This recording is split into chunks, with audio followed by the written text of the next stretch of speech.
والدتي توفت من 3 سنين. ما شفتهاش في رؤية واضحة غير رؤية امبارح، واتمنيت ان انا ما كنتش شفتها في المنام، بس ما كانتش مبسوطة.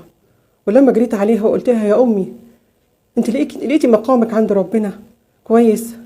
قالت لي ايوه، بس برضه ما كانتش مبسوطة. لقيتها قربت عليا وبتقول لي هيحطوا لي حفاضة، ابقي شيليها. فانا بصيت لقيت فعلا في حفاضة امي لبستها، ما شفتش اللي حطها. فقلت هي مزعلاها الحفاضة، فانا بشد الحفاضة زي اللي بيلبسوها الستات الوالدين. لما شدتها لقيت فيها نقط دم، شدتها بسرعة لقيت حطوا لها حفاضة تانية، شدتها برضو ولقيت امي زعلانة في المنام. صحيت من النوم مش عارفة ايه اللي جرى، ماما فيها ايه؟ قلقت عليها، هي بتقول لي ان هي في مكان كويس. طب هي ليه زعلانة؟ ومعناه ايه الحلم ده؟ طمنوني وحد يقول لي فيه ايه. الرؤية دي جات لي من صديقة بعزها جدا، وهي بتبقى اي حاجة بتشوفها بتقول لي عليها، بس انا عشان خاطر اطمنها عايزة اقول لها والدتك في مكان كويس جدا، وبدليل انها قالت لك انا في مكان كويس، ورؤية ما يتحقق زي ما النبي صلى الله عليه وسلم قال.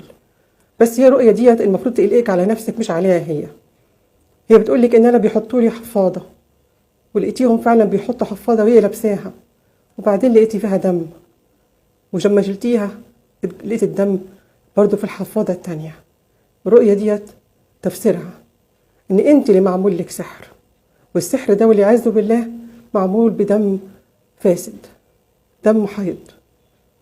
وكمان اللي عامله ما عايز يأذيكي جدا وحطه في المقابر، يعني انت ليكي سحر مدفون في المقابر ومعمول بدم حيض.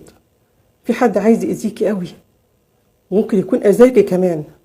وانا لو عرفت قصة حياتك وعرفت انت ماشية ازاي وحياتك مشيت ازاي، هقدر اقولك انه السحر دوت اثر فيكي ولا لسه جديد. بس هقولك حاجة، ده هو بيتجدد لك كمان، بدليل ان انت شلتي حفاضة لقيتي واحد تاني، يعني انت بيجدد لك. يبقى العمل ده والسحر ده بقى له مدة معمول لك.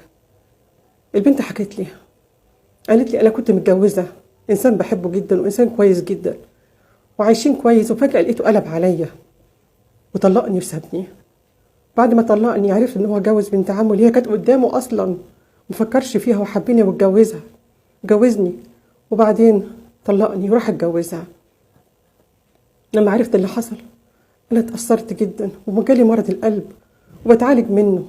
ولو شفتيني دلوقتي هتلاقيني اتغيرت شكلي عن زمان جدا. صدقيني انا كنت حلوة قوي، دلوقتي انا بقيت خاسة جدا، وزني قل تقريبا النص، ويمكن ما عجبش ناس كتيرة جدا، بس ده مش بايدي وانا مش عارفة ايه اللي جرالي. انا قلت لها السحر ده لما بيتعمل معاه مجموعة حاجات، بيتعمل بالتفريق، ولازم يحطوا معاه المرض والموت والفشل. وهم أثروا فيكي فعلا، فعل ده السحر ده نفع معاكي وفعلا أثر فيكي. بس أنا عايزاكي تنجي بنفسك وتلحقي حياتك قبل ما تضيع منك. انت قريبة من عريسك جوزك الأولاني ده؟ قالت لي أيوة احنا في بلد واحدة. قلت لها وانت طول ما انت في البلد معاه السحر ده هيجدد لك، لأن اللي عامل لك السحر خايف أحسن ترجعي تحلوي في عينه ويرجعك تاني، ففضل يعمل لك تجديد العمل عشان تفضلي وحشة وخاسة والمرض راكبك وممكن يوصلك للموت. انجي بنفسك وبحياتك، خرجي من البلد دي روحي بلد تانية، محافظة تانية، حتة تانية بعيدة عن المكان اللي انت فيه ده. حياتك في خطر بعد اللي سببهولك ده. ممكن تكون انت نفسك معرضة ان انت تضيعي في اي لحظة بسبب ناس ما عندهمش رحمة. خليهم هياخدوا ايه يعني؟ غيرهم خد ايه؟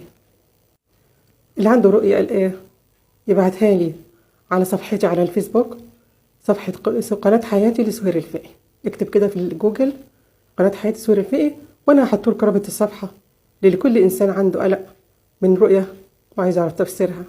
والله اعلى واعلم.